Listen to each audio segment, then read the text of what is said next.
Innamal mu'minuna ikhwatun fa aslihu baina akhawaykum wattaqullaha la'allakum turhamun. Sidang hadirin jemaah yang dirahmati dan dikasihi Allah SWT sekalian, kita berada dalam bulan Ramadan Al-Mubarak, bulan puasa yang menyeru kepada kita, yang mewajibkan kita untuk berpuasa. Banyak ibadah-ibadah yang Allah Subhanahu wa ta'ala memberikan kepada kita, memberi arahan kepada kita untuk melaksanakannya. Kebanyakannya untuk mengeratkan ukhuwah, melahirkan rasa ukhuwah sesama kita, rasa persaudaraan, perpaduan sesama kita. Puasa contohnya, bagaimana ia mengajar kita ini bersifat lapar, menahan diri daripada makan dan minum dan perkara-perkara yang membatalkan puasa, dan cuba merasai apakah yang dirasai oleh orang yang lapar, orang miskin yang tidak mempunyai apa-apa. Maka kita ni yang agak berada diajar untuk berlapar supaya merasai sahabat-sahabat kita, saudara-saudara kita, saudara seagama kita yang juga menempuhi perkara yang sama. Begitu juga dengan ibadah-ibadah lain. Zakat contohnya, bagaimana dalam bulan Ramadan ini kita diwajibkan untuk membayar zakat fitrah. Bagaimana perkara tersebut, ibadah tersebut akan menghilangkan perasaan dengki dan dendam orang miskin kepada orang kaya, akan menghilangkan perasaan cintakan dunia, cintakan harta daripada hati orang kaya, dan dalam masa yang sama membina ukhuwah, tali persaudaraan sesama kita umat Islam. Allah Subhanahu wa ta'ala menyebut dalam Quran, a'udzubillahi minasyaitonirrajim, innamal mu'minuna ikhwatun fa aslihu baina akhawaykum wattaqullaha la'allakum turhamun. Sebenarnya orang yang beriman itu adalah bersaudara, maka damaikanlah di antara dua saudara kamu yang bertelingkah itu, dan bertakwalah kepada Allah supaya kamu beroleh rahmat. Di dalam bulan Ramadan ini, marilah kita sama-sama mempertautkan tali persaudaraan sesama kita dengan datang ke masjid, menunaikan ibadah sunat tarawih contohnya, bertemu sesama kita. Mungkin setengah masjid ada buat majlis berbuka puasa, ada anjuran untuk saling sedekah sesama kita, memberi makan orang-orang yang berpuasa. Ini semua akan menyuburkan rasa kasih sayang sesama kita, ukhuwah sesama kita, mengikat perpaduan sesama kita. Justru menjadi kewajipan bagi menjaga ikatan ini. Amalan tolong menolong, hormat menghormati antara satu sama lain, bersesuaian dengan pesanan orang tua. Dia berkata, berat sama dipikul, ringan sama dijinjing. Inilah ciri-ciri persaudaraan ideal yang dibina oleh Nabi Muhammad sallallahu alaihi wasallam ketika Nabi sallallahu alaihi wasallam berhijrah ke kota Madinah. Dalam peristiwa hijrah tersebut, Nabi sallallahu alaihi wasallam mempersaudarakan Ansar dan Muhajirin, mempertautkan hati mereka dengan ukhuwah yang begitu kuat, yang melampaui batas persaudaraan tali darah, sehingga ianya membina kekuatan yang kuat atas asas akidah tauhid la ilaha illallah Muhammadur Rasulullah. Golongan Ansar yang ada dua helai baju, merelakan menghadiahkan sehelai baju yang dimilikinya kepada golongan Muhajirin. Mereka yang mempunyai dua buah rumah sanggup memberikan sebuah lagi kepada sahabatnya di kalangan Muhajirin untuk membantu perjuangan agama Allah Subhanahu wa ta'ala.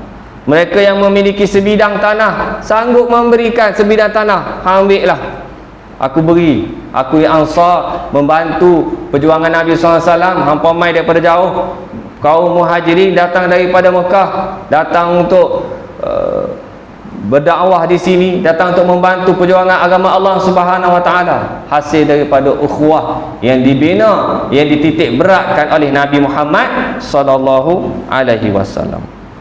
Namun dewasa ini, apa yang berlaku hakikatnya jauh panggang dari api.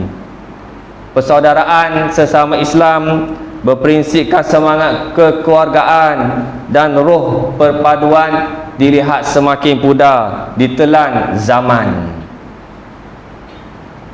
Negara-negara umat Islam dipecah-pecahkan. Kalau suatu ketika dahulu zaman kegemilangan Islam, zaman kegemilangan Melayu Islam, kesatuan tanah Melayu ni merangkumi seluruh Nusantara.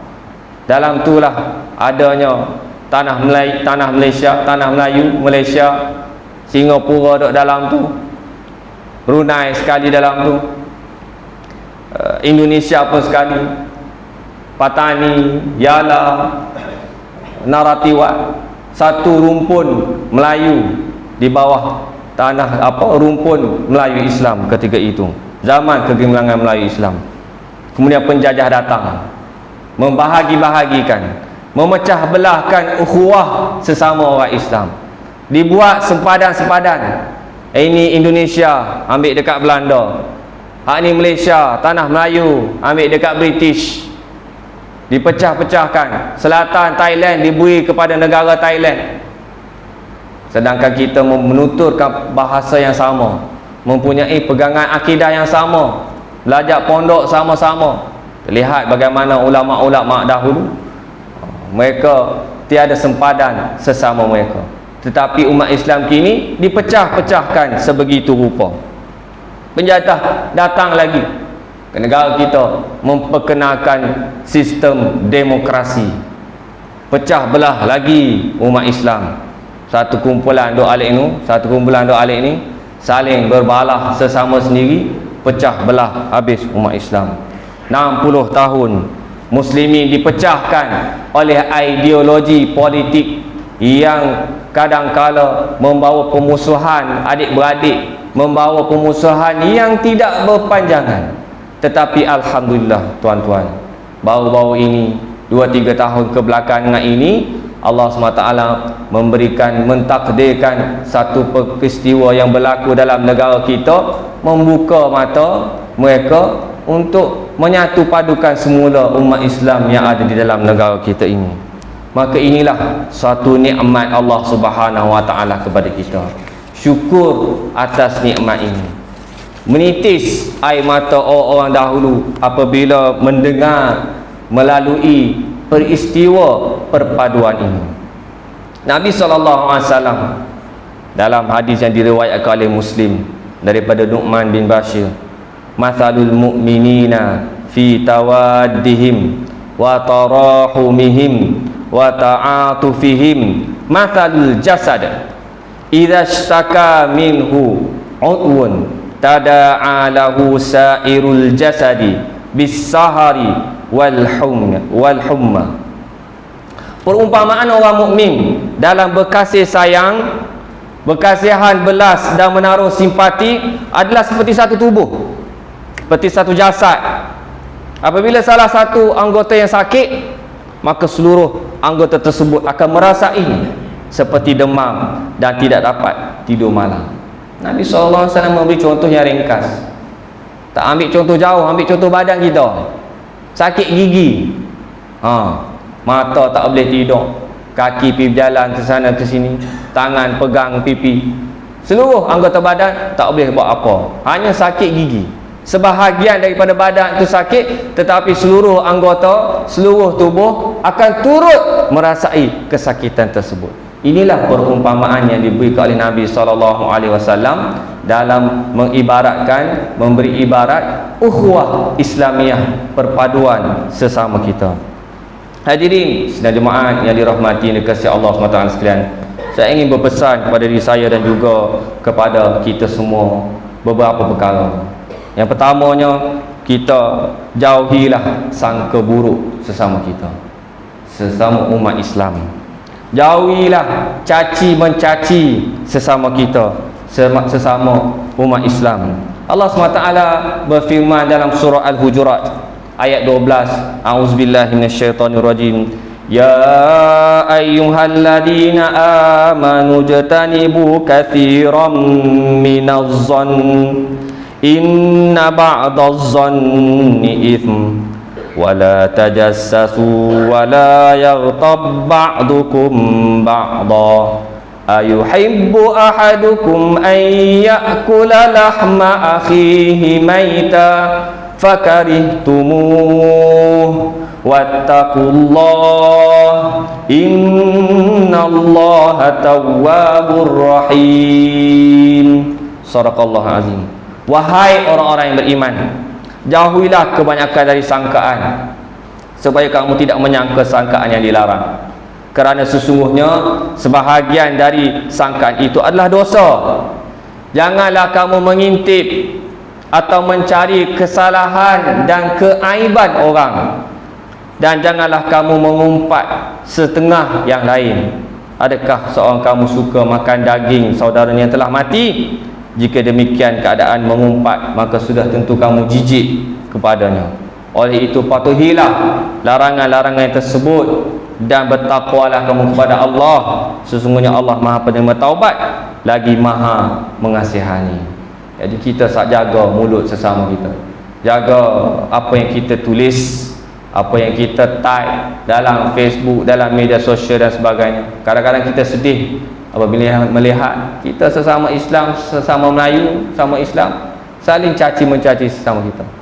Ada juga di kalangan mereka yang mencaci maki golongan alim ulama, ustaz-ustaz dan orang yang berilmu.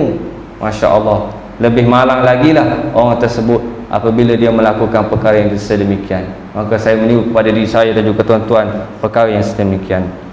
Yang kedua, marilah kita bersikap positif dan saling tolong-menolong, saling bantu-membantu atas dasar ukhuwah Islamiyah. Allah SWT berfirman, a'udzubillahi minasyaitonirrajim, wa ta'awanu 'alal birri wat taqwa wa la ta'awanu 'alal itsmi wal 'udwan wattaqullaha innallaha syadidul 'iqab. Hendaklah kamu bertolong-tolongan untuk membuat kebaikan, kebajikan dan bertakwa. Janganlah kamu bertolong-tolongan dalam perkara dosa, yakni maksiat dan pencerobohan. Bertakwalah kepada Allah, kerana sesungguhnya Allah Maha berat azab siksanya bagi sesiapa yang melanggar perintahnya. Sekalian jemaah yang dirahmati dan kasih Allah SWT sekalian. Yang ketiga, marilah kita meletakkan perbezaan politik ke tepi dan mengutamakan ukhuwah Islamiyah. Ini akhir-akhir ini yang berlaku kan. Perbezaan politik menyebabkan manusia sudah hilang rasa kasih sayang sesama manusia, hilang ukhuwah sesama adik-beradik. Tetapi perkara ini insya-Allah akan ada kesudahannya. Yang pentingnya atas diri kita, bagaimana kita meletakkan keutamaannya, meletakkan redha Allah Subhanahu Wa Taala dalam kehidupan kita, insya-Allah ianya akan menjadi satu perubahan. Yang keempat, kita pedulikan, usah dipedulikan pemimpin-pemimpin yang berkepentingan peribadi. Kita kenal mereka, ada mereka yang sanggup dengan perpecahan umat Islam asalkan kepentingan diri sendiri terbela. Kita kenali mereka, ada manusia-manusia yang meletakkan kepentingan peribadi, sanggup melihat umat Islam berpecah belah, sanggup melihat umat Islam jatuh, sanggup melihat umat Islam musnah asalkan poket aku terjaga. Inilah yang berlaku sebelum-sebelum daripada ini. Portugis datang ke Melaka, bukan mereka dapat menjajah Melaka dengan sebab kuatnya Melaka, kuatnya Portugis, tetapi adalah kerana kelemahan dalaman, konflik dalaman sendiri dalam kerajaan Melaka ketika itu. Ada orang-orang dalaman yang merosakkan, yang memberi bantuan kepada musuh-musuh Allah Subhanahu Wa Taala, menyebabkan jatuhnya kerajaan Melaka ketika itu. Marilah kita sama-sama mengambil iktibar daripada peristiwa yang pernah berlaku, dan janganlah perkara ini diulang kembali, kerana musuh-musuh Allah Subhanahu Wa Taala sedang menunggu untuk menghancurkan umat Islam. telah berlaku di negara Arab, tanah Arab, penjajahan berbentuk perkara seperti ini, penjajahan materialisme, penjajahan ekonomi, penjajahan politik, maka kita tidak mahu perkara ini berlaku dalam negara kita yang tercinta ini. Hadirin sidang jemaah yang dirahmati dan dikasihi Allah SWT sekalian, mengakhiri khutbah ini, mimbar ingin menyeru muslimin agar bersama-samalah menjulang perpaduan dalam kehidupan seharian. Dengan perpaduan kita boleh memartabatkan kembali kekuatan kita, kekuatan politik, kekuatan ekonomi, kekuatan sosial pada masa hadapan. Oleh hal yang demikian, kita tiada pilihan lain selain daripada bersatu padu dalam menghadapi semua ini, bersama-sama menjulang perpaduan berdasarkan kepada ajaran Al-Quran Karim demi kepentingan generasi akan datang. A'udzubillahi minasyaitonirrajim. Wa'tasimu bihablillahi jami'an wa la tafarraqu wadhkuru ni'matallahi 'alaikum idh kuntum a'da'an fa'alafa baina qulubikum fa'asbahtum bini'matihi ikhwana wa kuntum ala syafa hufratin minan nar fa'anqadhakum minha kadzalika yubayyinullahu lakum ayatihi la'allakum tahtadun. Dan berpeganglah teguh kamu sekalian kepada tali Allah, yakni agama Islam, dan janganlah kamu bercerai-berai. Kenanglah nikmat Allah kepada kamu ketika kamu bermusuh-musuhan semasa jahiliah dulu. Lalu Allah menyatukan antara hati kamu sehingga kamu bersatu padu dengan nikmat Islam.